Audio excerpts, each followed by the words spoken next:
So there are 4 galleries here in the building. There's a dedicated permanent gallery called the History Gallery, and that's where your story lives. Right next to it is a community gallery where we invite folks to come in and curate their own stories and have their own programming.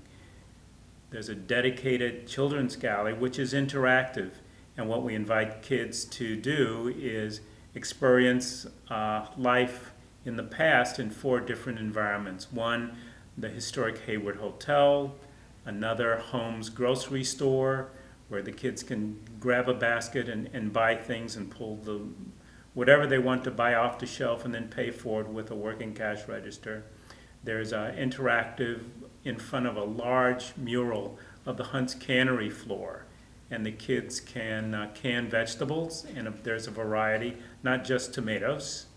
And then there's one more that's next to one of the larger windows in the gallery, and it overlooks the San Lorenzo Creek. And so kids can get a glimpse of the natural world, of what Hayward in this area used to look like before the Ohlone Indians arrived and before the settlers arrived at the gold rush. And that's been a lot of fun. And then we have one more gallery that we call the Special Gallery, and it's a gallery for changing exhibitions.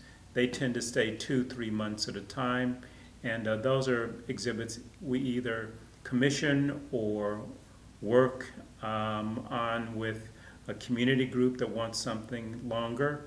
There's also exhibitions that we lease or we borrow from other museums. Right now we've got an exhibit on the Delta, especially with the water issues going on in California. The Delta is a significant issue for residents and visitors, so that's our latest special exhibit. Our very first was an exhibit of quilts by Marion Coleman. She's a master quilter, and we commissioned her to design quilts, a series of picture quilts or story quilts that tells the story of Russell City. Russell City was a predominantly black community at the turn of the century into, well, throughout, say, the first half of 1900. And the community was more or less dismantled by eminent domain. The city wanted to establish an industrial park, expand an airport that was in the communities in that area. So by eminent domain and other means, Russell City disappeared.